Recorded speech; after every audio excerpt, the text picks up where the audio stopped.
เออเออเออเออหมักเต้าหมักแตงโฮดพักโฮดหญ้าเพิ่นเนาะอุ้ยเบาน้อยพุ่นเอาสบายดีสบายดีเนาะสบายดีเด้อสาวทองมีโอ้ยฉันสิแม่นจบลูกเพิ่นเนาะ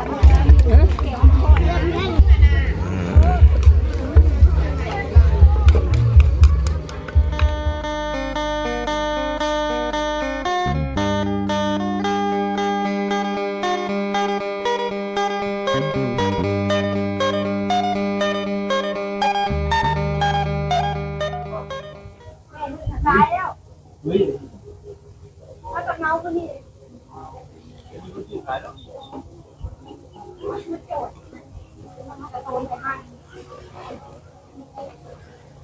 อย่างเด้เนาะเปิดภาพขึ้นมาคือว่าตุยแล้วว่าซั่นเป็ดเอามาหลายๆเพราะนั้นตุยเรียบร้อยเบิดแล้วบ่หั่นเพราะว่าเด็กตายบ่ชอบเด้ทุเนาะพี่น้องเอ้ยเนาะก็ถือว่าหลายมื้อจบแล้วบ่ได้ลงมาทางบ้านทางเฮือนสาวทองมีเนาะวันนี้ก็มาแต่ส่งเตียงแล้วก็แวะมานี่เลยก่อนว่าซั่นเออนอนเด้อหล่ารับตาอ้ายสิ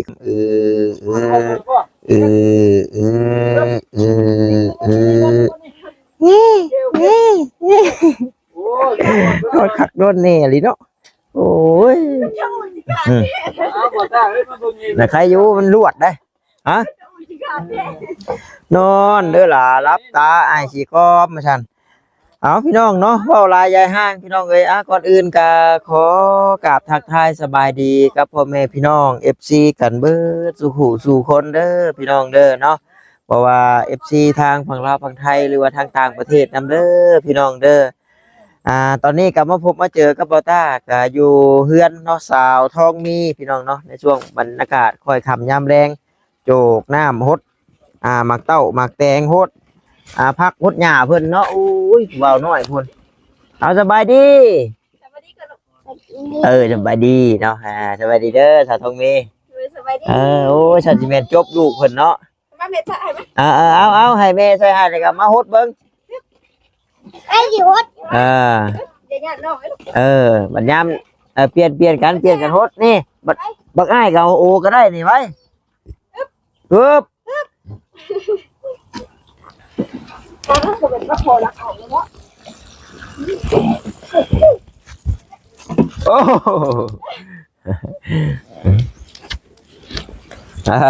ฮดซอยกันพุ่นไปเอาโอ้หนังคนพอสิค่ะใช่คือว่าได้ยินชาวดำว่าไปปลูกหมากโมซอยเอื้อยไปฉันมื้อน่ะปลูกใช่ออกแล้วบ่เฮ้ยเสียงโซเล่กันเนาะมันได้หมดอ่ะบ่หมากโมมันต้องกล้าเป็นเบี้ยผู้ใดสาธุมีเอ้ยมันต้องกล้าเป็นเบี้ยพุ่นมันเป็นเบี้ยใช้ถุงยางกล้าใช้ถุงยางจนเบี้ยมันออก2ใบ3ใบพุ่นโมนั่นจังไปบ่งลงกล้าแล้วนั่นก็ได้อยู่แต่ว่ามันเสี่ยงหมดแดงดินลงไปเจาะไปกินมันพอเรือหมดแต่น้อยบอกเดินหมดจังหมดเสียดหมดอย่างนั้นคือผักหอมนี่ก็คือเจ้าต้องเอาแนวพกผักหอมนั่นจำบ่มีแนวพกนั่นมันงอกมันออกมาแล้วมันก็แดงงามนี่นะแล้วมันก็ยบลงมันก็เรียบร้อยคือเก่าอย่างโคตรช่วยแม่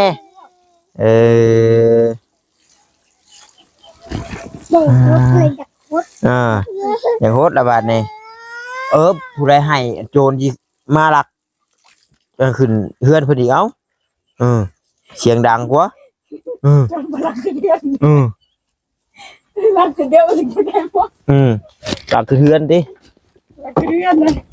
ก็เลยโจรยังมาเวียนอยู่ว่าซั่นเดียวนี่ก็บ่ได้ตีโจรยังมาอยู่ไว้กาดอันนี้นี่ป้าเจ้าเนาะเด็ดเพิ่นได้บ่เอายังบ่ได้อันนี้บ่ครับได้บ่ลูกมันนักแล้วเฉพาะป่าจังว่าอยู่เนาะก็แข็งแบบนี้นี่มาน้อยเพิ่นก็นอนสวนผักคักกะลีเนาะพุดได้ซะนี่ยังเลยแต่ว่าเพิ่นยังบ่ให้กวนเพิ่นเนาะกระแดงแกล้งคูนมาแล้วโอ้ยมันก็บอกแล้ว โอ้มันก็แดงผักหอมนี่บ่แม่นว่ามันบ่นี่ได้พี่น้องเนาะมันบ่ได้ออกง่ายๆได้ผักหอมถ้าว่าบ่ถมไว้ข้างในมันซีด นี่เฮาเอาเพื่องปกตัวหมาเพิ่นมาฟัง นั่นแหละจังบ่ออก ก็มานอนบัดนี้ กักแนวใดก็ตัวหมา เอาให้เพิ่นจับนำแน่โอ้ยเนาะ แล้วเด้อ ฉันแล้วมันจะบ่ออกนั่นมันบ่ออกมีแต่คนดุนี่แหละมีแต่ผู้อยากโหด วันนี้ตาบ่หุ่งข่อย โอ้ย เบิ่งหมา เนาะจักต้นไม่ต้นบงฮงบางยังอันนี้พักยังไงนี่ ค่ะ เออ โอ้นั้นพักข่อยบ่ก็สิสุ่มแน่จะหดนั่นน่ะ เอาดุอีหลีเนาะโอ้ย บ่แล้วเด้อ้าย ยาแล้วเฮ็ดได้จะเพิ่นเมื่อยจากยาลิ้นหมดแล้วพักหอมเบิดบ่3อันเนี่ย พักบ้ง เออเหมาะอยู่ที่เบิ่งหาบีบด้วยหั่นนี่มันยังอันเขียวอยู่ได้ซะทุกมี สิ ฮะ พอมันนั่นออกยอด เพราะหมอพวกบงนี่มันมักแตกดีอยู่เนาะ แม่ นี่แต่หมอพวกหอมนี่ยากเด้อแต่ไปย่ามผลนี่ออกมาแล้วก็เปื่อยเด้อผักหอมเบิดแล้วบ่มันเบิดลิตรแล้วบ่บัดนี้ฮะเบิดลิตรแล้วบ่บ่พอผมเนี่ยเฒ่าแล้ว เจ้าอาจารย์เจ้าจำทามก็มีแต่เลขไก่เบิดปีโย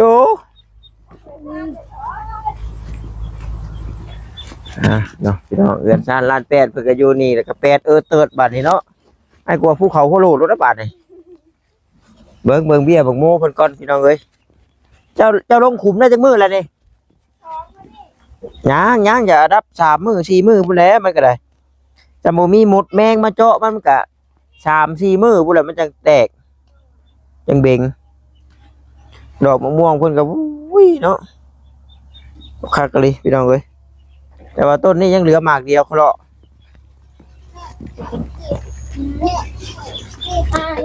เป็ดเจ้านี่มีปัญหาแล้วข่อยเบิ่งนี่เนาะเหงาบ่ เงา เนาะหน้าสิซีดนี่ น่าจะเงามันนี่นะ ว่าอยากครัว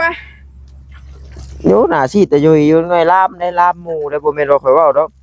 ทาง ช่องต้นนี่นะ ทางที่ดีจับแยกหวยมันลามหมู่ ได้ครั้งนี้ได้ครอบผลจะได้ลูกผลจะได้ คือเว้าแหละพี่น้องฮอดเดือนฮอดยามมันแหละท่านนะซุ่มนะหาน้องเอามาก้อนเดี๋ยวป้านี่ตอนชุกคอยปลูกข้าวตาพ่อนั้นเบี้ยใหญ่ทำนี่พี่ได้จะเอาลงขุมนะบักมูนะบักมูนี่แหละคอยก็เคยปลูกอยู่นะเบี้ยมันใหญ่แล้วก็จังนี้ ตบกะก่อนเนาะ แมนกล้าใช้ทงยางอันทงน้อยนั่นเขาเอาขี้ดินใช่เลยเพราะว่าเป็นยังจะเห็นนั่น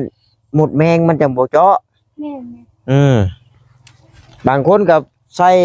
จุกใส่พลายไปถมดินไว้ข้างในใดพี่น้องหรือว่าไปเผาไผ่เผาอย่างข้างในใดโมเมนต์สิไปเผาในมันเด้อ เขาในมาเดี๋ยวแล้ว เขาอันนั้นเขาคุมผมแล้วก็เขาเผาหน้าคุมมันพี่ได้ให้อายห้อนของดินลงไปใส่มันดิเชื้อให้มันละอุลงไปมันแตกโอ้ไปเผาได้มันก็เรียบร้อยเนาะ มันเอ้า แม่นคล้ายๆคือดินยามเดือน6เดือน5เดือน6นะมันสิร้อนได้สังเกตโลดยามปลูกต้นไม้นี่ถ้าดินเย็นแล้วมันสิบ่มักงามได้ แม่ หมักมูหมักแตงกันเพิ่นเผาปาโทบัดได้อยู่เนาะกล้องบ่เห็นดอก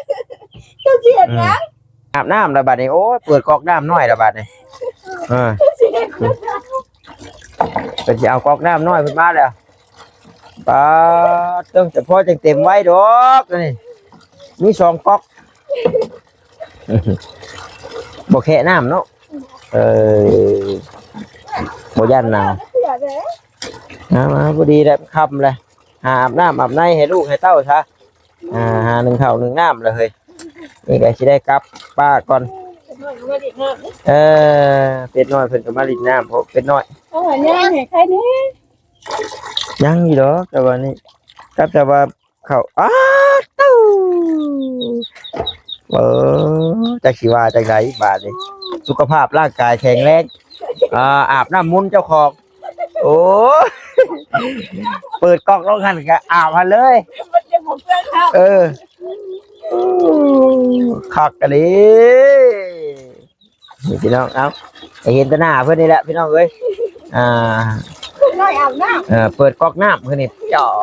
จอกลงเลยกันฮะได้ว่าเปิดก๊อกน้ำจอกใช่เปิดอาบ ำจะลงสิ ไปเอาอาบให้เพื่อนเจ็บดีอาบเพื่อนเจ็บดีอ่ะ ย่อม เออ โอ้ย โอ้บริจักอย่างเนาะโอ้ย ได้กินอะไรก็ให้ เออ ได้กินอะไรก็ยุ่ง ไปอันให้แม่ชูชมพูให้เช็ดนอกขี้มูกหันลูกข่อยคือกันแล้วหนาวทันกับบริยานเลยเด็กน้อยกับน้ำนี่พี่น้องเนาะมักด้วยทางนี่ พูดด้วยโอ้เอาแต่ลูกได้ไหนก็แข็งง่ายค่ะ คือกันผู้ใดก็ได้ยามมันหนาว ลงไปต้มเลย เบิ่งบ่แซนเอ้ยบ่เมื่อบ่นอนอยู่นี่บ่มาอันเฮ็ดช็อตให้ค่อยเด้เด้อหนึ่ง นอนเนาะ สองสามทาง ได้ ทางอุ้ยหรือโหเถยเนาะแขนในไปได้เมื่อได้ไปบ่อยากเมื่อบ่ เมื่ออยู่ หน่อยกี่เดียวบ่อยากเมื่อโดยไปได้ โอ้ทำได้บ่เนี่ย คำแล้วเมื่อหาเวตลาดแรงก่อนข่อยก็ได้เนาะชื่ออันนั้นก่อนน้ำจิ้มก่อนพี่น้องเอ้ยย้ำนั่นน่าจะยังอยู่ดอกย้ำน่ะเมียว่าน้ำจิ้มมันเบิดน้ำจิ้มลูกชิ้นน้ำจิ้มไก่เบิดแล้วว่าซั่นเวตลาดแรงซื้อมาให้แน่ว่าซั่นไปชาดำเฮ็ดอยู่เฮ็ดกินกลัวแรงซะข่อยกลับป้าก่อนมาแต่ชงเตียงน้องมะลิแล้วก็มาแวะนี่เลยพี่น้องเนาะเพราะว่าขึ้นมาทางนี้บ่มีหยังดอกพี่น้องเนาะมาถ่ายมาอัปเดตให้พ่อแม่พี่น้องเบิ่งชมน้ำกันเพิ่นก็ปลูกผักปลูกหญ้าปลูกมักเต้ามักแตงแต่ว่ายังบ่100%ว่าซั่นเนาะมันยังจังไดบ่เกิดบ่งาม มันกระแดงแกล้งกูด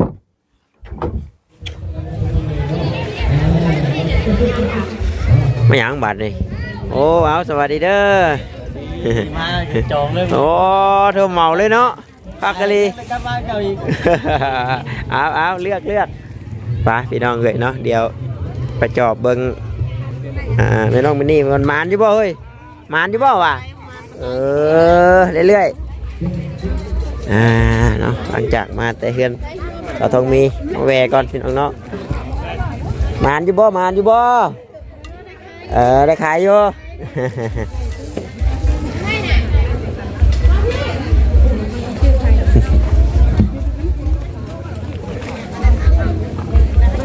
ว้ายคนหลายได้มื้อนี้เนาะไม่ได้ขายดีจะตั้ง ว้ายเอาไปเอามาเราเฮาอยู่เลิกกว่าหมู่เนาะป๋อนึกว่าตัวเองอยู่นอกเลยนี่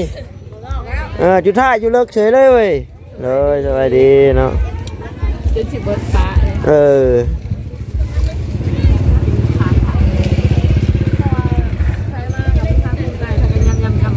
บอแม่นแล้วมันทางแคบแต่มันเข้าบ่ได้พี่น้องเนาะมันผู้แล้วผู้เนาะผัก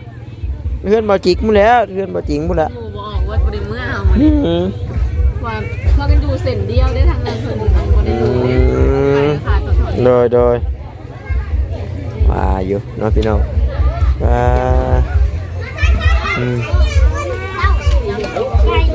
เอาคิดว่าเสียงโคชกบ่เผยได้บ่แม่นบ่ถ้าคือนี่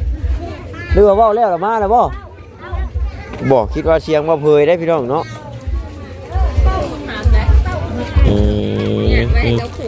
กินเลยจึงเจ็บท้องอยู่หิวข้าวเนาะเอาสวัสดีเด้อเนาะบ่คิดว่าบ่เผยได้เป็นคนเว้าคือนี่โลอยู่สาวน้อยพอได้อยู่ทุชาดูเฮ็ดเบิ่งมานอยู่แล้วว่าเฮ้ย มานอยู่เรื่อยๆมานจักโตแหละทั้งน่ะกูเห็นกุ้งกล้วยอยู่ นั่นแหละเผาอยู่จะว่าไม่ได้นอนตะวันตกคืนได้2เมตรน่ะ2หาแต้มโอ้ 5 แต้ม โอเคอยู่ให้โอเคอยู่ เนาะคักดูแล้วซั่นประมาณทิศปลายก็ปล่อยได้เด้อฮะแต่ว่าคือปล่อยออกก็โตเท่าไรก็ลูกมันนี่ ยังหมูหูราคาเลยเพราะยังไม่เช็คราคาตอนเช้าเห็นเขาเจ้าว่าหมูลงมันลงเท่าไหร่ เอาซั่นเนาะ ไป อืม ไปกันเด้อ โดยอ้าว บายกล้องลูกบายกล้อง บายโอ้ยเด็กน้อยนี่มีแต่แน่นี่เด็กน้อยเนาะ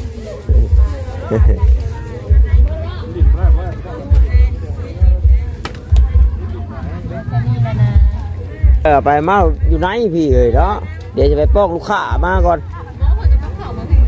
เพิ่นโมบุญเด้ไปโมบุญเนาะ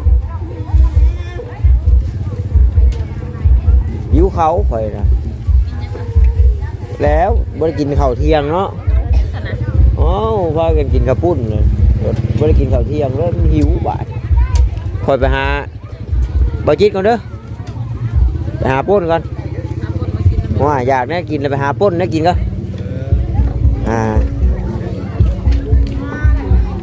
เป็นแต่ปุ้นแล้วนี่บ่ได้เป็นช่อยครับปุ้นแน่กินก่อนโอ้พอแล้วเลขยังเชียวนะที่นี่กันเช่าผู้ บอกเลขว่า บอกเลขก่อนโอ้ยแล้วนี่โอ้นั่นกระพอนย่อยๆเนาะเก็บแล้วตู้เก็บไปแท้กำลังจีห่างเดี๋ยวเก็บเลยนะเจ้าเรียนชื่อเขานี่เนาะย่อยๆอยู่พี่น้องเนาะวายิธาเพิ่นปิดเพลงเพิ่นบดเพลงตลอดสบายดีนี่แม่เจ้ายังไม่ได้สบายดีสบายดีเด้อเจ้าเปิดคลิปเลยขอบใจเด้เอาเพลงตุ้มอยู่ไกลบ่ได้แล้วว่าหลายๆว่าไวๆเอาสบายดีเด้อดังนั้นเนาะคือว่าเคยเป็นคนยกดำหมวกอยู่ป้อนแล้วแรงเนาะป้อนแล้วม่วนซื่อคนมักม่วนเด้แล้วจะให้เราไปลงมาขายป่ะไปขายบ้านอื่นมีบ้านไหนเนี่ยเราไปขายมานี่แหละอยู่บ้านนั่นว่าย่างบ้านไปทางบ้านละชายได้ทางแม่บนนั้นเห็นอยู่พอไปนั่นเลยบ้านยังก็บ้านลงจ้าโดนจะพังบ่บ้านลงจะพังแม่นทั้งบ้านชาวดำนั่นแม่บ้านลงจะพังแม่บ้านลงดำอะไรก็มีแล้วพี่น้องเนาะก็คือว่าแล้วขายไปได้ของเราก็นอนโดยนอนขายเครื่องผู้คนก็กำลังทยอยมาพี่น้องเนาะเพราะว่ามันหากำลัง6 โมงพี่น้องเนาะปกติบอลเป๊ะๆเลยกับประมาณ8 โมงเนาะ7 โมงหา8 โมงนี่แหละพี่น้องคนก็สิเริ่มหุ่มแน่จังได๋ถ้าเพิ่นอันนี้เรียบร้อยเพิ่นระบบเวียกงานเรียบร้อยเนาะบัดมีท่าพอดระบบอย่างเดียวท่าพอดระบบอย่างเดียวบัดใครอยู่ซั่นเวียกกันแล้วว่าได้บัดอันม่วนอย่างเดียวเนาะต้มข้าวเปียกตอนเลิกกับเพิ่นมีแผนกเพิ่นเเฮาแหละว่าเว้าง่ายๆก็คือว่าแหละเนาะพี่น้องเนาะมันกลางคืนโมเมนต์สิยามย่อเข้าเลยนุบ้านเฮามีแต่ว่ามีกระปุ่นกระปากกันย่อก็ต้มขนมไปเล็กบัดยามต้มข้าวเปียกก็พุ่นเด้อห่านเด้ออยู่สุดนู่นว่าแต่ว่ายันในเมื่อป้าแล้วจังหน่อยก็ขายเบิดกับเมื่อเนาะเชื่อมันเพื่อเพิ่นสิต้มแล้วพอออกไปบ่เห็นเจ้าด้วยซะเพิ่นขายดีเพิ่นเมื่อก่อนนี้ว่าใกล้แล้วใกล้แล้วโดยใกล้สิเบิดแล้วใครอยู่ไก่ชวนน่ะกินนี่ขนมนะโอเคจังพี่น้องเนาะเดี๋ยวไปจอบเบิ่งลูกเบิ่งเมียก่อนโดยมาชื่อหยังมื้อนี้มาเบิดแล้วพี่น้องเนาะถาดนี้เบิดแล้วถาดนี้เก็บลงก่อนเบิดล่ะถาดได้เบิดเก็บมาไว้เอาตัวนี้ขึ้นมา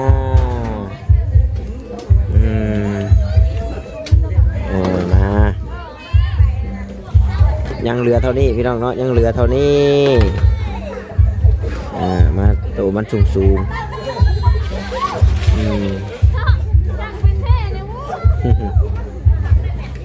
มาเด้อ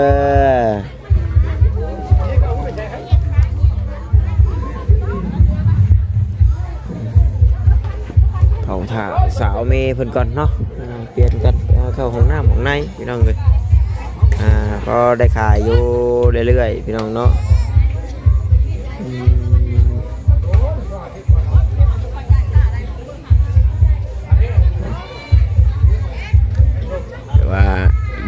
บ้านโคกปะวายหรือว่าบ้านโคกใหญ่นี่แต่ละงานนี่พี่น้องเนาะโอ้ยจำอยู่งานวัดคือเขาเจ้าว่าอยู่วันพีนนี่บ่ค่อยมีนะพี่น้องเนาะบ่ค่อยมีคนลงมาค้ามาขายปานใดอยู่วันพีนจังได้ชื่อหยังเผาซื้อได้น้ำแข็งไทย น้ำแข็งใสบ่มีจอกใหญ่จอกน้อยจอก5จอก10จอก5,000กีบเฮ้อว่างอยู่บ่โอเคพี่น้องเนาะค่ะจะเอาขอบมุกขอบใจละลายเด้อพี่น้องเนาะที่เขามาเบิ่งมาชมแล้วก็บ่กดขามโฆษณาพี่น้องเลยจับกล้องให้เนาะจับกล้องให้แก้เสียก่อน เดี๋ยวสิพับโต๊ะตัวนี้ไว้เดี๋ยวคือจอดคือมาใส่โต๊ะเดียวเนาะเพราะว่าเหลือแค่นี้แล้วอย่างอื่นหมดไปแล้วยำทรงกระปุกขอปิดจ็อบไปซอยหนึ่งไว้สิว่าเบิร์ดวะเบิร์ดแล้ว หมดเลยเนาะ เบิร์ดแล้วประมาณเกือบ30กว่าถุงพอแล้ว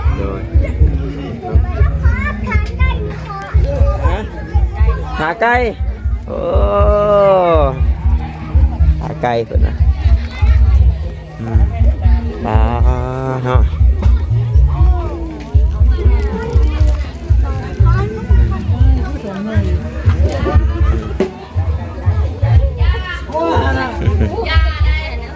ปลาจ้ะโอ้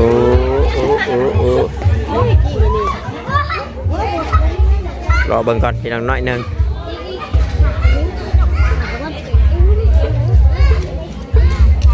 นี่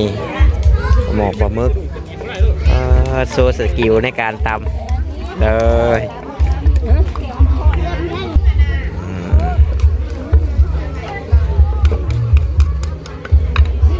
มีเพอข้าวเปียกครบสุดมาฉันอยู่งานวัดรถงานบุญบ้านเฮา ขอบใจละลายเด้อพี่น้องเด้อเนาะที่เข้ามาเบิ่งมาชมแล้วก็บ่กดขามโฆษณาพี่น้องเลยท้ายคลิปนี้ก็ขอกล่าวเข้ามาสบายดีพี่น้องบ๊ายบาย